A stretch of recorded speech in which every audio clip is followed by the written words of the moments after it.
What's up, LA Kings fans? The Bat Fry, Kenny Fry here with the Silver and Black Lair LA Kings edition. Coming up on this episode, I will be talking this past week's games, some news and notes. We'll take a look at some stats, some standings, this, that, the other. So buckle up and wipe the eye boogies out of your eyes, and let's rock.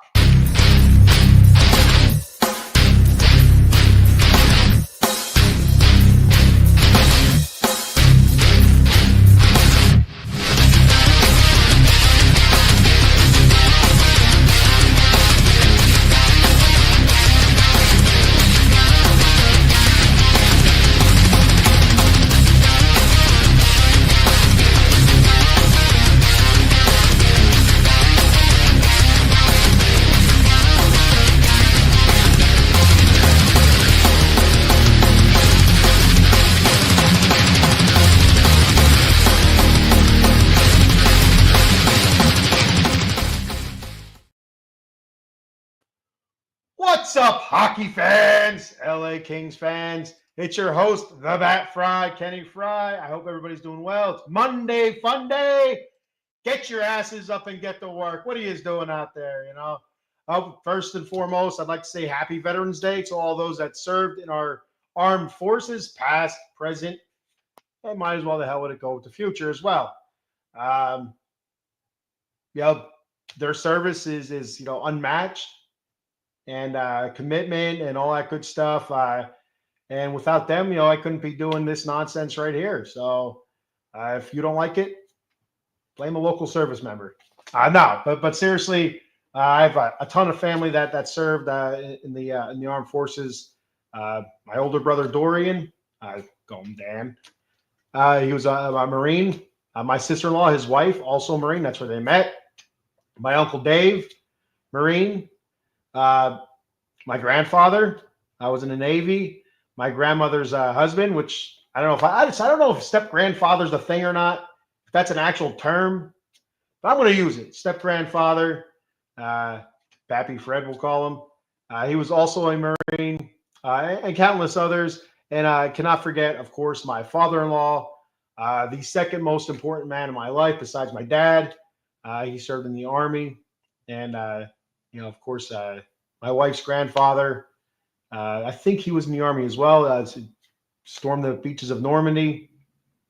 Like I said, I can't remember the exactly branch. I believe it was the Army for him as well that he served in, and all those other people. Everybody out there, much appreciated. From the bottom of my heart, thank you very much. Thank you for your service. I was going to enlist, to be honest with you. I was in high school, senior year. Quick story here, then we'll get to the hockey. But my senior year of high school, I was all ready to enlist. I didn't do well in school. I did well in football. I did do well in football, well enough to probably play small college football. And I didn't do well. I didn't do well in school. I didn't pay attention much. I had too many other things on my mind, to worry about school. And unfortunately, the realization of how important school is did not hit me until a couple years when I was out of school working swing shifts 7 days a week. And then I was like, God damn, I wish I would have paid attention in school. But that's knowledge that I can pass along to my children and go from there. But anyway, I went to enlist into the Army. Had an Army recruiter come out to my house. They sat there and talked to him for about an hour, hour and a half. Everything was going well.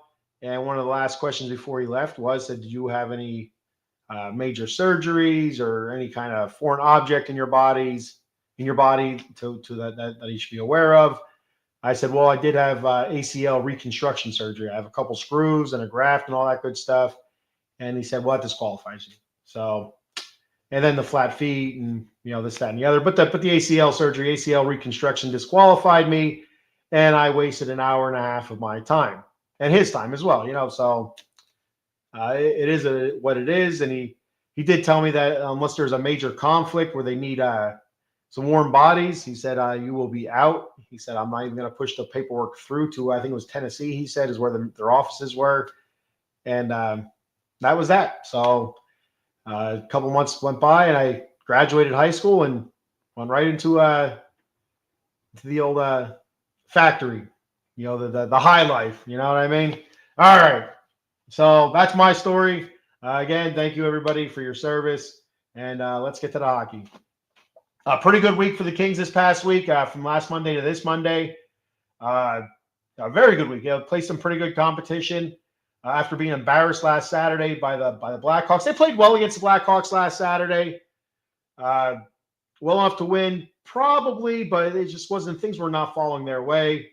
They get that match. That game went to overtime, if I remember correctly. They played well in overtime, well enough to win. Again, just couldn't get the puck in the back of the net, and they ended up losing in the shootout. So they went away with a point. They got away with a point, but still a bit of a bummer there to lose to the Blackhawks, a team that they should be beating. Get those 2 points, but not this time. So that moves us to Monday, from last Saturday to Monday. On 11-4, the Kings were able to defeat the Nashville Predators, a playoff team from last year, a very physical team last season, and they went into the playoffs for the most part fairly hot. They hit a hot streak before the playoffs last season, Nashville. They kind of cooled off a little bit though the last like couple of weeks going into the playoffs, but they were pretty well entrenched into a wild card spot. I think they finished ahead of the Kings. So yeah, I believe they finished ahead of the Kings last season. If I remember correctly, I don't know. I don't remember 100%. I could be falsifying playoff seedings there. I don't remember 100% sure, but I'm pretty sure they finished ahead of the Kings, and they had a hell of a run. Nashville did, and but anyway, a little bit of a slow start for them this season, but still, they're still a good team there. A ton of moves that they made this offseason, picking up some pretty big names. Like Stamkos is one. The other ones I'm not really remembering off the top of my head, so I'm not going to even sit here and canoodle my noodle to remember. So the Kings defeat Nashville 3-0 to get the shutout in the game one of a back-to-back road trip. So back-to-back nights they'll play, both on the road. Huge win. Nice win, 3-0.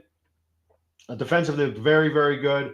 Kopitar opened up the scoring in the first. He got his 5th of the season in the first there with an assist from Brant Clark, his 11th assist, and Adrian Kempe, his 7th assist on the season. They go to the second period, no goals scored. Third period, Kevin Fiala. Dude, I feel for the dude. His name's in and out of turmoil here with the Kings. But he scored his 6th goal of the season in the third period, make it 2-0. Assisted by Philip Denault, Philly D, his 5th assist of the season, and Trevor Moore, his 4th assist of the season. And that was 35 seconds in to the third period. So I put it up 2-0. And then finally, Adrian Kempe iced it with an empty netter, his 5th of the season, assisted by Trevor Lewis, his 2nd assistant, Vladislav Gavrikov, his 4th of the season. Great job by the Kings. Overall, I thought defensively, just clogging up lanes. It felt like the Predators weren't getting a whole lot of clean shots off. A lot of sticks in the lanes and the passing lanes and stuff. So a really good job there by the Kings. Not a whole lot of work for Darcy Kemper on this. He does get the shutout. I did have a couple decent saves, but for the most part, the Kings defense looked really, really good. LA, they finished with 27 shots. Kemper stopped 16 to 16. He gets a shutout. Shots-wise, team stats, Kings had 27 shots to Nashville's 16. Hits, the Kings 12 to Nashville's 21. Face-offs 1, Kings 30 to Nashville's 25. Power play, Kings were 0 for 4, but they also held Nashville 0 for 3. So the continuation of the Kings power play just not being there right now continues. But the penalty kill getting better. It seems like it's getting better each game. So we'll keep an eye on the penalty kill at least. Block shots, Kings 12 and Nashville 14. Kemper, like you said, did not see a ton of action. Did have some nice saves though. Things get good job closing up the lanes. So overall, really good team win, a gritty win, and we'll take that. We'll take that first of a back-to-back. Awesome. The one bummer part, Turcotte. Alex Turcotte got hurt during the second period, upper body injury. I don't. I didn't like it. I watched it a couple times. I even watched it again before the show as I was looking over the notes that I wrote throughout the week. And as I was watching the play again, who was it that hit him? I can't remember. I wrote it down, but it doesn't even matter. Oh yeah, Jeff Lozon. I don't know if that's how you say it. What the hell? I don't know how you say his name. Lozon, whatever his name is. I came into the check into the boards, upper body injury. Now, I guess they're saying it was a clean check and all that stuff. Like it didn't hit him in the head. I didn't go for the head. His back wasn't turned to him, so it was kind of like half facing forward. Kind of hit him like from the front half. But he also left his feet. If you go back and watch it, he did kind of leave his feet and hit him high. I don't know if that's something that's frowned upon in the NHL. I'm not an NHL player, but I did stay in a Holiday Inn Express last night, and so I don't know. I don't know where they stand on that. But Turcotte was put on a IR, and he's eligible to come off IR this coming Wednesday against the Avs. So we'll see what happens there. If he does come off, or they hold him out for a little bit longer, we'll see where he's at. He is skating now, but he's also wearing the red jersey, non-contact jersey. So we'll just keep an eye on that coming up on Wednesday. See if he's reinserted into the lineup if they hold him out for a little bit longer. So that was a bit of a bummer because Turcotte's been playing fairly well. They moved him around a little bit, but a lot of his playing times went to top line with Kopitar and Kempe. And now he's not putting a ton of points on the board or anything like that, but he seems to be a spark plug. He really does, and making Kopitar feel a little bit younger, and keeping Kempe moving. Keep feeding Kempe, and good things will happen. So we move to the next night after that 3-0 win. We face the Minnesota Wild up in Minnesota, and so far one of the big surprises of the season. They going into that game, they had a really good record, one of the top teams in the West, and so surprising some people, but it's early on. It is early on, and you weren't sure how the Kings were going to play it back to back. Who did you start? Where did you start? Kemper, who you look at as your number one goalie against a team with the better record, or did you start him the first game with a team with a lesser record, maybe to just get those 2 points out of the back-to-back.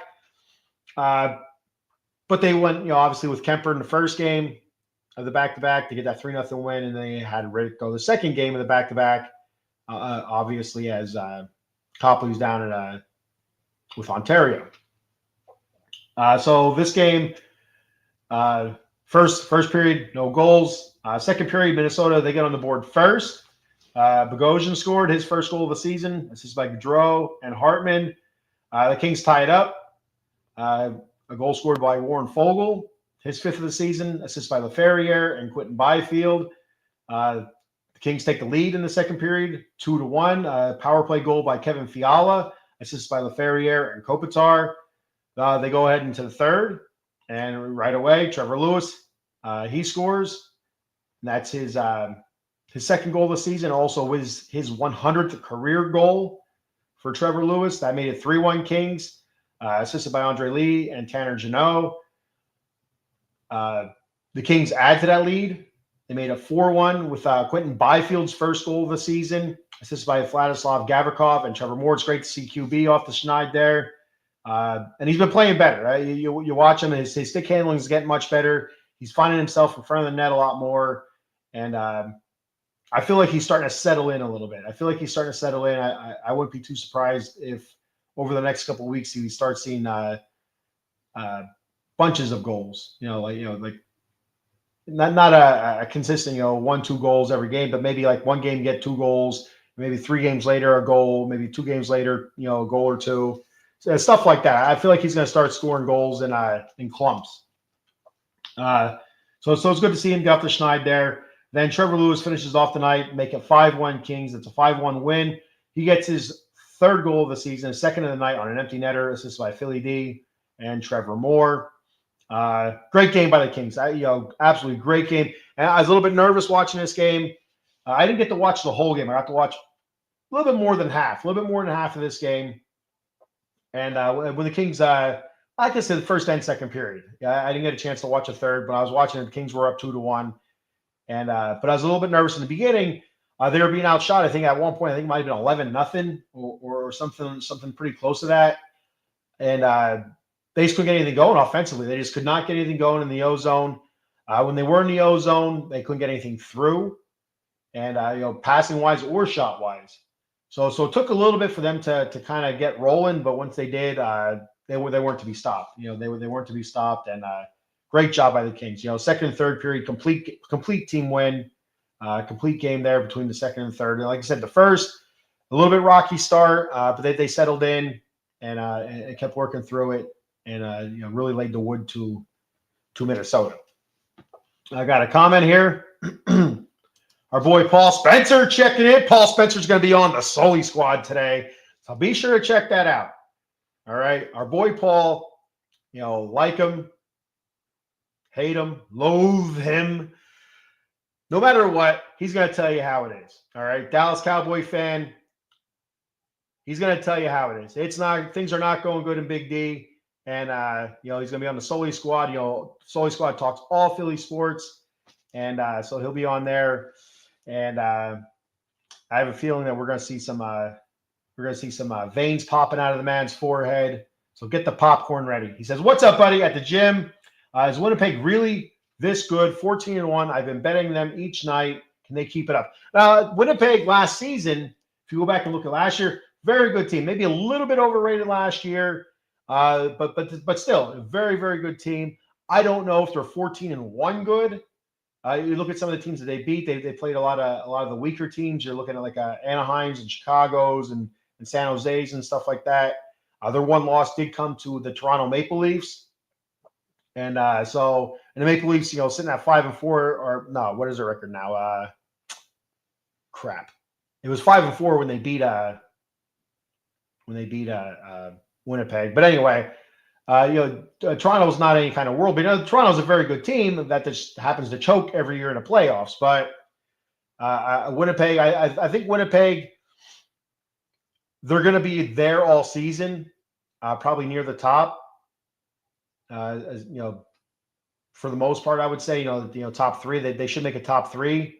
I don't see them getting in through wild card. But when it comes to playoff time, when the rubber meets the road. We'll see what happens to them there. See if they are able to step up to some of these bigger name teams. Because I'm sure Edmonton's going to be there. As soon as they start ramping it up, they did the same thing last season, slow start, and they just kick everybody's ass afterwards. Vancouver, they're off to a little bit of a slow start compared to last season, which last season they were a bit of an overachiever. Who else we got here? Colorado, Dallas, both those teams off to a little bit slow starts as well. So yeah, Winnipeg is for real. But I mean, when it comes down to it at the end, I wouldn't pick them to win the Stanley Cup. I would pick them absolutely to make the playoffs because they are a very good team. Just like last season, a very good team, one of the better records in the West. Besides that, I wouldn't expect them to go anywhere in the playoffs. So if I were you, I'd continue betting Winnipeg, especially when they're playing poorer teams. Why not? It's not going to hurt. 14-1. There's no reason to believe that they won't continue to. They won't be able to continue to win those games. Take care of business when it comes to the lesser teams. Now, when it comes to the bigger teams, when they start facing more competition with the Golden Knights or the Kings or, like I said, Dallas, Colorado, Vancouver, Edmonton, teams like that, we'll see where they're at then. The Kings do play Winnipeg at the end of the month. I think it's the 27th. I was looking that up just actually before I came on. And it's kind of one of the reasons why I'm as late as I am on here is because I kind of lost track of time. What are they dicking around? That's what we call it. We're dicking around. Before I knew it, it was like I was almost 10:30. It's like Jesus Christmas. So I lost all track of time there. So looking back at the stats, David Rich stopped 23 out of 24 shots. It's a .958 save percentage. Shots wise, team stats: Kings 28 shots, Minnesota 24. And like I said, I think it was a 7-0 to 11-0 shot advantage for Minnesota early on in the first.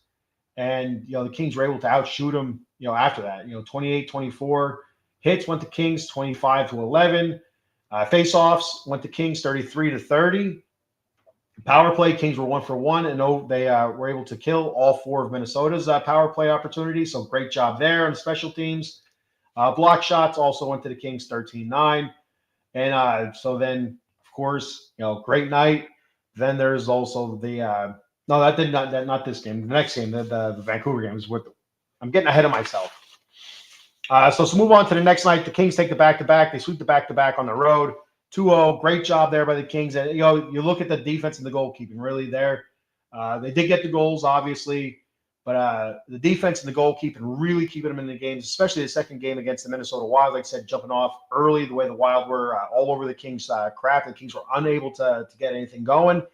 And the defense and the goaltending were able to keep them in it. Keep them in it long enough to where the Kings kind of settled in, got their bearings, caught their breath, and started rocking and rolling. And the rest was text after that, whatever the hell that means. So you look ahead. A couple days later, the Kings played the Canucks at the Crypt, and unfortunately, they lose this one. They played well. They did play well. They had some opportunities to actually win it, but they come up short 4-2. First period, Quentin Byfield scored a second goal of the season in back-to-back games here. Assisted by Warren Fogle and LaFerriere. That made it 1-0 in the first. And the Vancouver Canucks were able to tie it up 1-1 with a power play goal by Garland. That was his 4th of the season. Then they went ahead in the second period. The Canucks went ahead 2-1 with a goal by Jacob DeBrusk. That was his 3rd of the season. Then Quentin Hughes, he was able to add to the lead, make it 3-1. Vladislav Gavrikov brought the Kings back, made it 3-2 with his first goal of the season, as assisted by Trevor Moore and Philip Denault. And then, unfortunately, the Vancouver Canucks were able to put it away 4-2 with a JT Miller empty netter. And like I said, the Kings did play good. They played well enough to win. I feel like just the things weren't falling for them in this game. A lot of shots off the post, a lot of missed shots. Wide of the net, and they had opportunities. They had plenty of opportunities, just weren't able to capitalize on it. And so now getting to the bummer part where I was kind of confusing the games. Unfortunately, Tanner Jeannot, he got a what the hell is that? A match penalty, a 10-minute major match penalty where he was ejected from the game for a head hit on Brock Besser. Huge bummer there. And to be honest with you, I watch it. I watched that, and it looked dirty. I'm not gonna shit you around here. It looked like a dirty hit. It was a dirty hit, and he deserved to be suspended. So he was suspended 3 games. He was kicked out of that game as well. And it was unfortunate because Besser had the puck. You see Jeannot come down. If you're watching it at the bottom of the screen, he comes down, he starts swooping up. Brock Besser passes the puck, and Jeannot just keeps going, and takes I don't know if it was his shoulder, if it was his elbow or bicep, right into the head of Brock Besser, put Besser down. Besser was out for the rest of the game. And I can't remember what, I feel like that was early on. I feel like it might have been the second period, but I could be wrong about that. And yeah, I believe it was the second period. I like I said, maybe it was the first. I don't know. It doesn't matter when it was. It was during the game. All right. Anyway, it was a dirty hit. It was a dirty hit, and suspended for 3 games. And it was a bummer to see. You don't want to see anybody go down like that, especially with some sort of head injury. A couple things you don't want to see in hockey. You don't want to see anybody getting cut by a hockey skate. And you don't want to see anybody getting a head hit or getting boarded and stuff like that. Head into the board or getting checked, face first into the board. So many different bad things can happen, whether it's spinal or concussion wise. And you just don't want to see any of that. That's bad stuff. So well deserved suspension for Tanner Jeannot. So looking Darcy Kemper, he was the starting goalie for that. He stopped 20 of 23 shots. Team stat wise, Vancouver 23 shots, LA's 28. Hits, Vancouver 33 to LA's 26. Face-offs went to Vancouver 25-24. Power plays, Vancouver was 1 for 3. LA was 0 for 4. And block shots went to LA 21-18.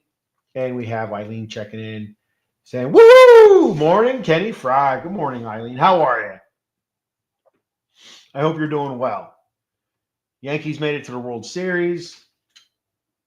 They didn't play well. I really thought the Yankees would have taken them to 7. I didn't really doubt the Dodgers would win. I was rooting for the Yankees. My niece is a Yankee fan. And, I don't like Yamamoto. After the whole offseason dealings there with him and the Mets and the Dodgers. I got my Donald Duck mug happening here. See that? Donald Duck, he's all pissed off. We're going to make our he's all pissed off all the time. I like Donald Duck. He's angry. He's an angry duck. You know what I mean? What's not to like about that? It's a pissed off duck walking around. You don't cross somebody like that. You don't. So, but anyway, so it's going to be exciting to see what the Yankees do in the offseason. I don't want to talk about your Giants. No, Jets. You're a Jets fan. I want to talk about your Jets because you know why. Anyway, so then you move ahead to the Kings playing the Columbus Blue Jackets. That was also at the Crypt. The Kings win that game. Really good game for the Kings. And with a couple guys out, Turcotte being out, Tanner Jeannot being suspended. We had some line changes. We had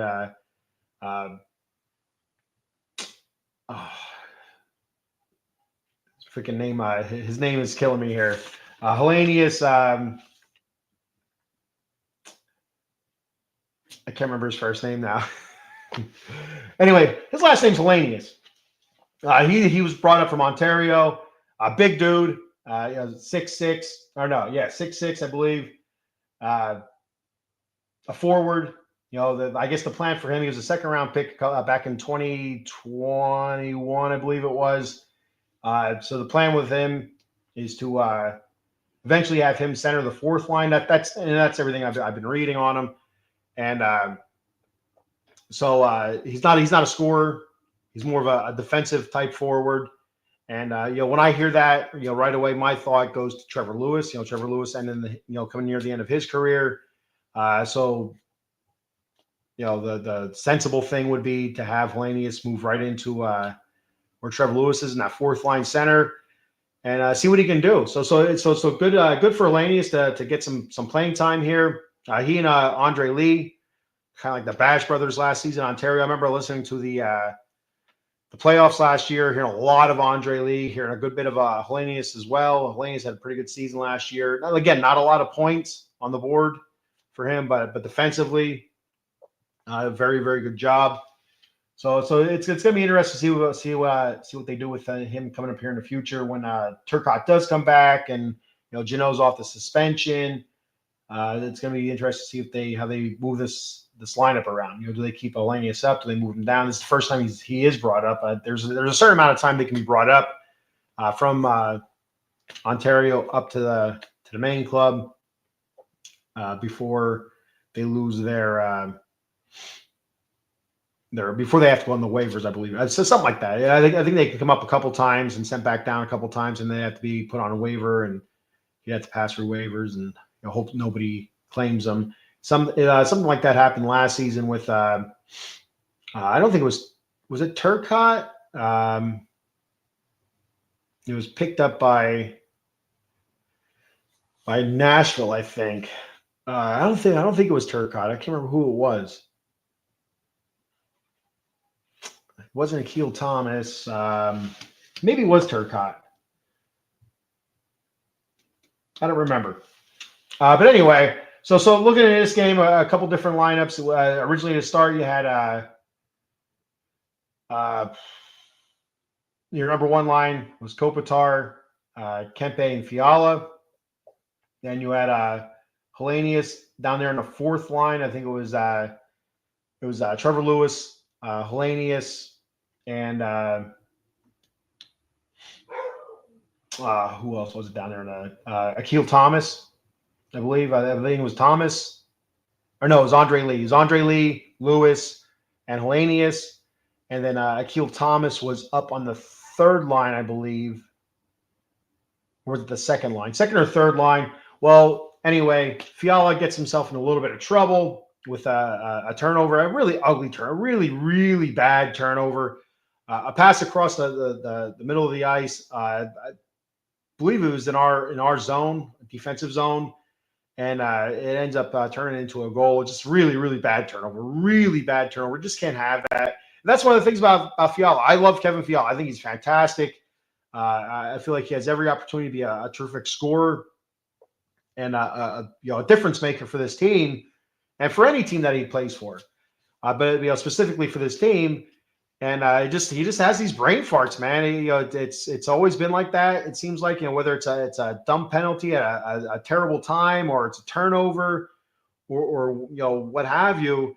It just I don't know. You just have to wonder sometimes, what the hell was that?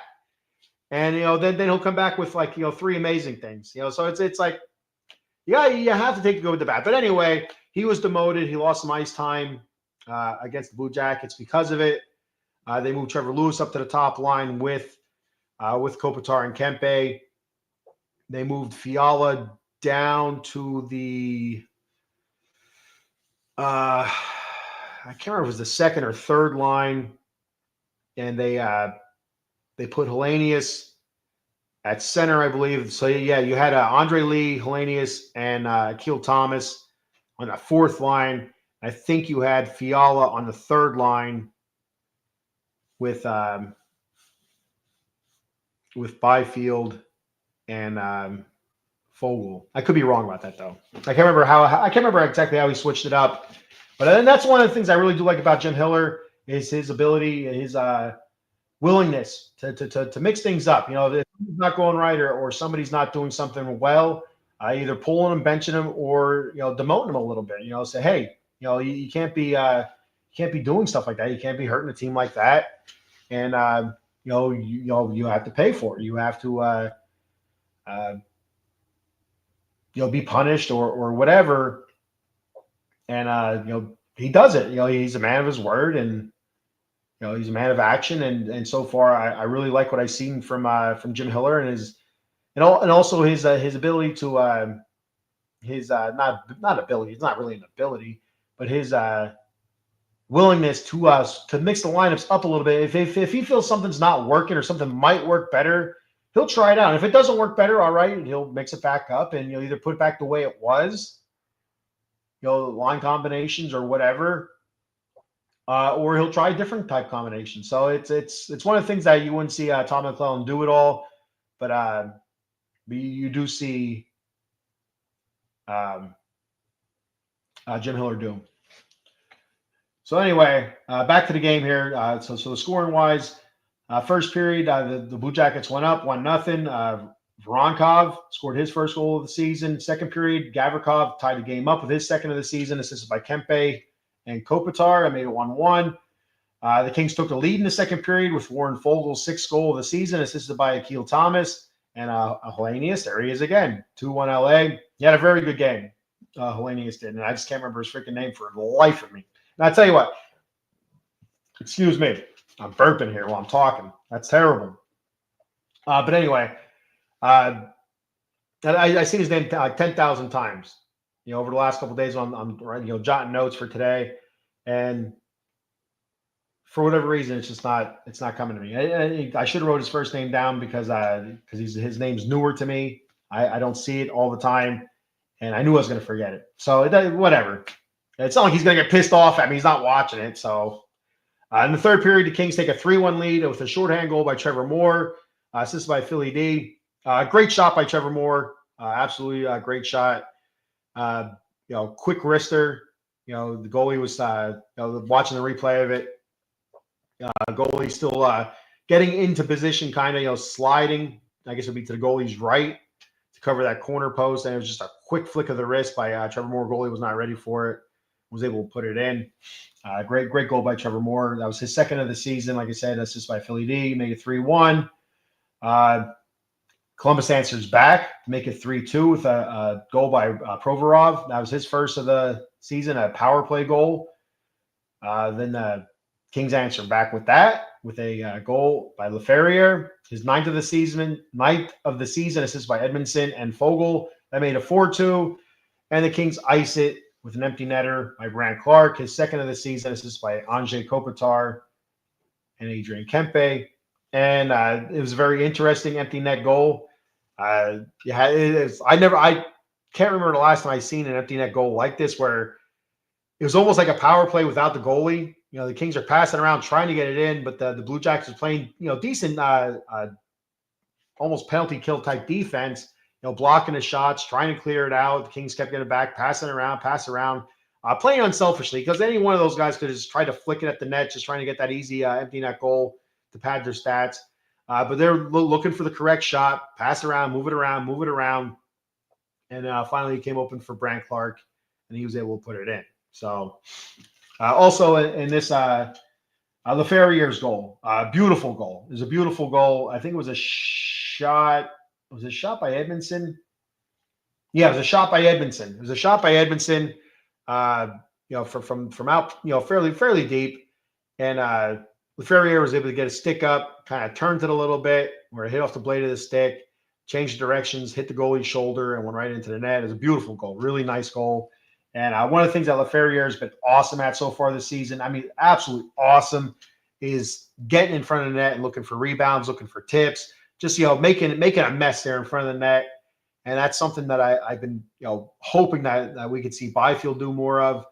Just hasn't gotten there yet, but he's getting there. I feel like Byfield is getting there, working in front of the net a little bit. But Laferriere, great job in front of the net. A real presence there. And you need more big bodies like that are willing to do that, willing to get in there and risk it, and you'll make things happen. Rittich was in goal. He was in between pipes for this one.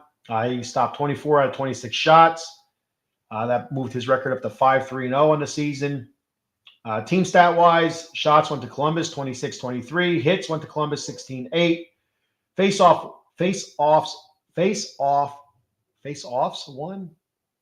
won. Went to Kings 33-25. That's hard to say. Power play, 1 for 3 for Columbus, 1 for 4 for LA. Shorthanded goals, LA had 1. Blocked shots, LA 22-12. And so a really good week for the Kings. Finished 3-1 this past week from Monday to Monday. And, I guess Monday to Sunday, I guess it would be, because they play tonight. But 3-1, we'll take that. They beat some decent teams, a good team. They beat a team that they should beat in the Columbus Blue Jackets, and they lost to a team that, is not too all right, you can see them losing to Vancouver. They owned Vancouver last season, and they were also one of the teams that really hated when the Kings were playing the 1-3-1. So, they completely, just constantly complain about it. And I know the Kings aren't playing anymore. I believe they're playing, was it a 1-2-2? I think it is something like that. And it's a lot of complaining last season from certain teams, and Vancouver is one of the teams that are top. Because one of the reasons were because they were the top of the West for pretty much the whole season, at least the Pacific Division, right? Yeah, the Pacific Division, and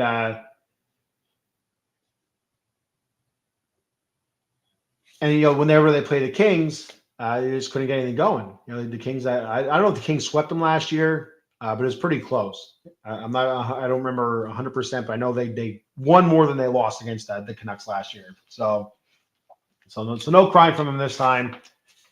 But we'll take it. It's a loss, but we'll still play it. They played well against Canucks, and I feel pretty confident the next time they play them, the Kings can handle them. So looking at the standings right now, in the Pacific Division, you have LA sitting at the top of the Pacific Division at 9-4-3. That's 3 overtime losses, 21 points. The Vegas Golden Knights are in second, 9-3-2 with 20 points. Vancouver sitting in third place, 7-3-3 with 17 points. Calgary, 7-5-3, 17 points. That's where the Kings play tonight. Edmonton 7-7-1 with 15 points. Seattle 6-8-1 with 13 points. I know a lot of people were expecting bigger things from Seattle, but again, early on right now. So, and then bringing up the rear, Anaheim and San Jose. Anaheim's 5-7-2 with 12 points, and San Jose 5-9-2 with 12 points. And so looking at the West overall, Winnipeg's at the top of the West, like Paul mentioned earlier, 14-1. Winnipeg's sitting at 14-1-0, 28 points. Minnesota 10-2-3, 23 points. Kings 9-4-3, 21 points. Vegas 9-3-2, 20 points. Vancouver 7-3-3, 17 points. Calgary 7-5-3, 17 points. Dallas 8-5-0, 16 points. Edmonton 7-7-1, 15 points. The Utah Hockey Club 6-6-3 with 15 points. Colorado 7-8-0, 14 points, and St. Louis 7-8-0 with 14 points. So those are your standings. Looking at some statistics. And his name is Samuel Hellenius. Damn it, I knew I wrote it down somewhere, and there it is. I knew it. Damn it. All the time. Anyway. Looking at stats, Kopitar's leading the way. 5 goals, 12 assists, 17 points. He leads the team in points. His plus-minus rating is at 3. Leferrier, 9 goals, 6 assists, 15 points. Plus-minus of 10. He's leading the team in goals. Adrian Kempe, 5 goals, 9 assists, 14 points. Plus-minus is at 5. Brant Clark, 2 goals, 11 assists, 13 points. Plus-minus of 2. Kevin Fiala, 7 goals, 5 assists, 12 points, a plus-minus of -5. Philly D, Philip Denault, 1 goal, 8 assists, 9 points. And his plus-minus is at 4.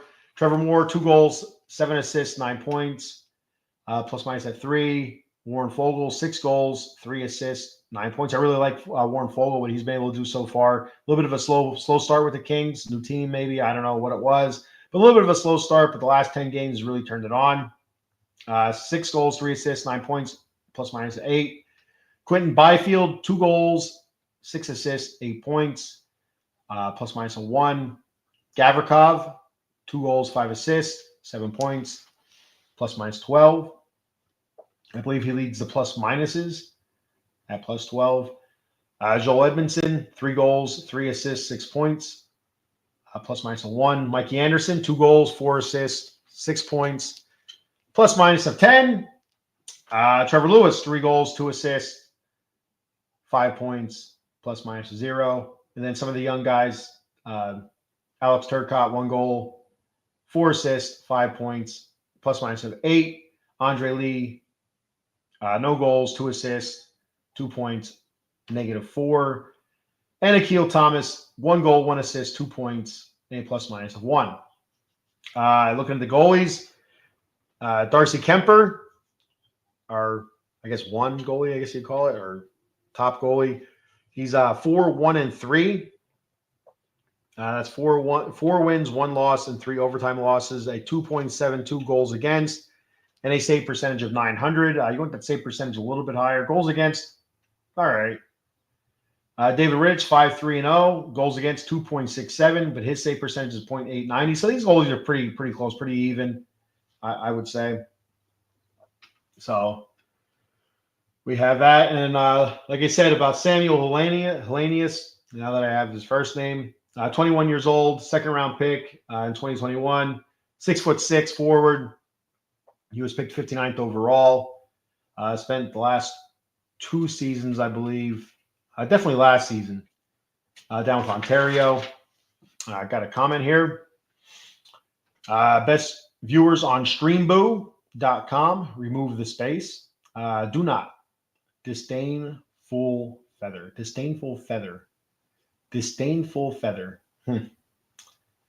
Yeah. I should have read that one before I put it up there. That's garbage. So that's what that is. Don't punch that into your computer. Who knows what that is? That's probably some sort of virus or something. Anyway, looking at some team rankings here. Kings for goals for per game. They're sitting at 12th at 3.38 goals per game. Goals against, 9th, 2.88 goals against. Power play percentage, 21 They're sitting at 21st at 16.4%. That's garbage. They got to get much better at that. And one of the things that you've heard about Jim Hiller, one of the reasons why he was originally brought on the coaching staff. My dog's barking.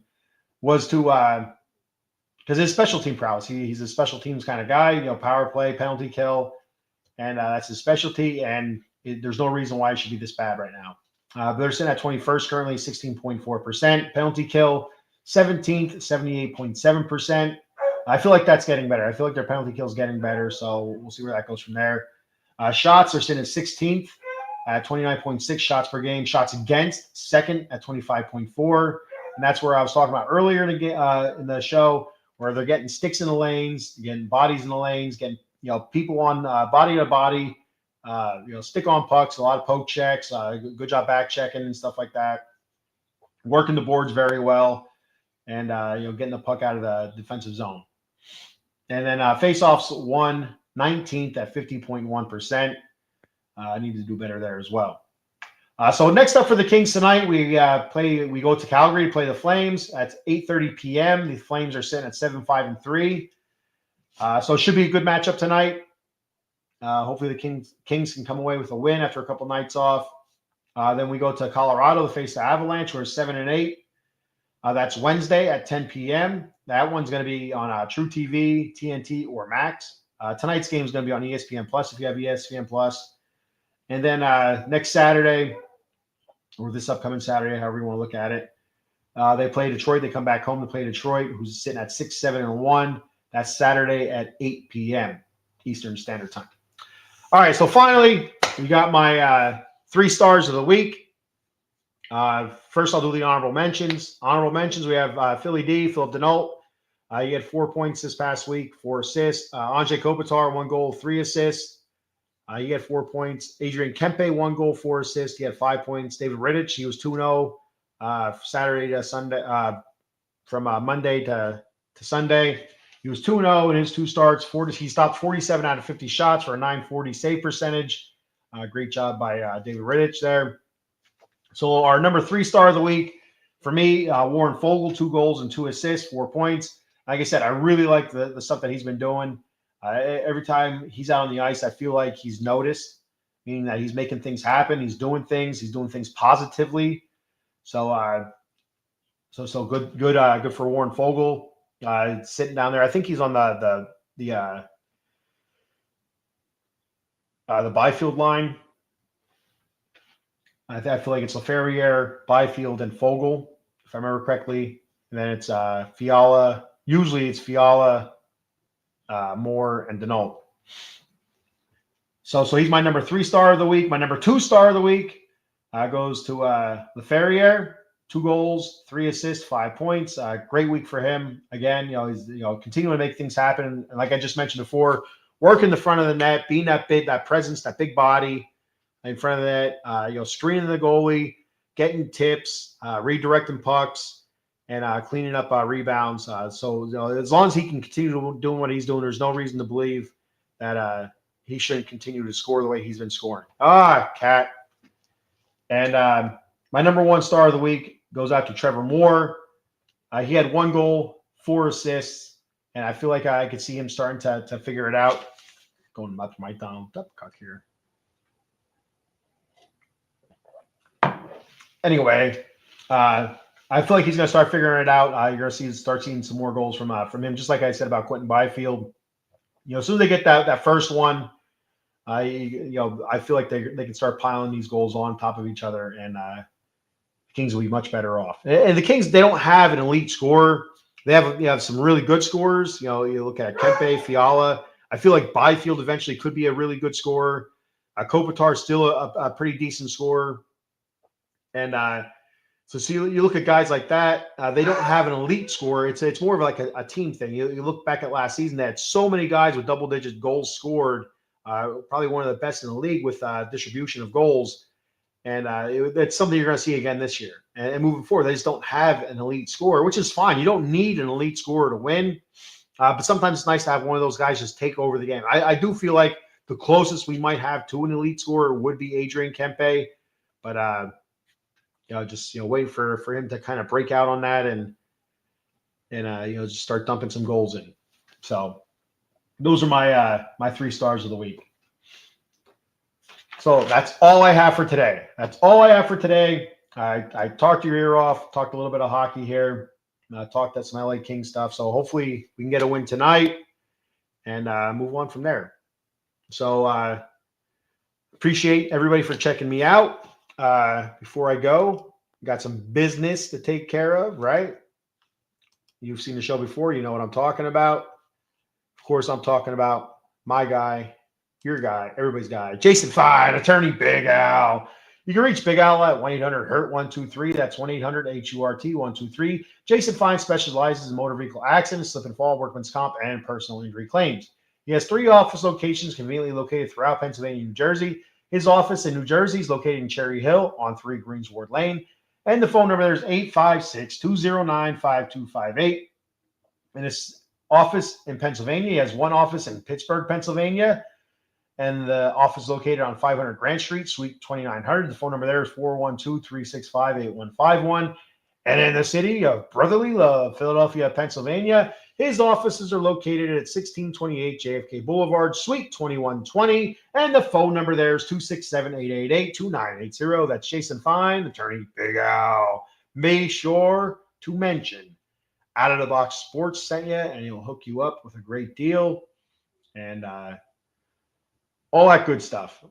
See, I don't know the exact numbers of the deal. I know the other guys that they do podcasts, they know the exact numbers and they'll blurt it out there. I don't want to blurt out the wrong numbers and look like an idiot, so I'm not going to do it until I get the real numbers and I can write them down, and so I won't forget them. For myself here, my promo code, I have a new sponsor called W Energy Drink, and you could check them out at www.w.gg. It's a mouthful for me. Once again, let me start over. Check them out at www.w.gg. Check out all the product there. And once you figure out what you want, they have energy drinks, they have hydration drinks. They have stuff in cans for energy drinks, powdered stuff. They have packets, they have shakers, a whole bunch of other stuff. Check them out. Really cool stuff. They're more geared toward gamers. What I'm getting out of this, and but you know what? Why not? Maybe somebody out there listening right now is a gamer, like, oh man, I need to get me some of that W. I wish I had a promo code so I can get like 10% off or something. Well, you know what? You're in luck today. Use my promo code, The Batcave. That's all one word, The Batcave. That's The Batcave, all one word, for 10% off your order at w.gg. And you'll like it. I got an energy drink in the mail recently. I ordered. It's called Cali O Cream. So it's a mango orange cream mixture. It smells terrific. Tastes really good. My daughter, I let her try it. She says it's good. She said she likes it, but she kind of, she drank it, and then when I offered her more, a couple days later before her softball game, she just had a couple sips and she gave it back to me. So I don't know, what that means, but she goes, I like it. So she said she likes it. She's not going to lie to me, right? Kids don't lie to their parents usually, and whatnot. So yeah, they lie to your parents all the time. So be sure to check W out and use that promo code, The Batcave, all one word, for 10% off your order. Be sure to check out of the Box Sports on YouTube and X at OOTBox Sports. Give us a like, follow, and subscribe. Please subscribe to that YouTube channel and follow us on X. We appreciate it very much. You can also check us out on Facebook at Out of the Box Sports Entertainment. You can check me out, Silver and Black Lair wise, at SB_Lair_OOTBE. That's on X. My YouTube channel is at the Batcave_OOTBSE. That's at the Batcave_OOTBSE as well. So, all right. That's all I have for today. My mouth is super dry. I'm starting to trip over my words and starting to stutter and mess things up. So I'm going to get the heck out of here before I make a total ass of myself, even more so than I already have. So that's all I have. Be sure to check me out again next week. Probably go live. I'm going to check the schedule again to see what we have like I mentioned, we have the Flames today, Avalanche Wednesday, and then Saturday we have the Red Wings. I'm going to see what we have Monday or Tuesday. If we have a game Monday, I'll go live Monday morning again. If we have a game Tuesday, I'll go live Tuesday morning and do the Raiders on Monday morning. So we'll figure that out next week, actually. So be sure to check me out. Stay tuned. Look for those alerts. I'll put them out there, and I'll do a better job at promoting my shows so I get more people watching. Hey, everybody that watched, I got 62 live viewers right now. I appreciate it very much. And to those that commented, thank you. I'll be live Wednesday morning with the Bat Cave at 10 a.m. Eastern Standard Time, talking New York Mets baseball. And then Thursday, I plan on going live 10 a.m. with the Silver and Black Lair Las Vegas Raiders edition. And I will try not to lose my shit again. If you don't know what I'm talking about, go back and check out the last episode of the Silver and Black Lair Las Vegas Raiders edition, Silver and Black Lair Raiders edition, I call it. And it wasn't a good episode for me. I was, really pissed off the way the Raiders are playing, and I'm not going to get into it again because I feel myself getting all sweaty and angry again, and there's no reason to do that. Kings are playing well. I'm going to take that for what it is. All right. Thank you, and I'll see you guys again next week. Go Kings, go!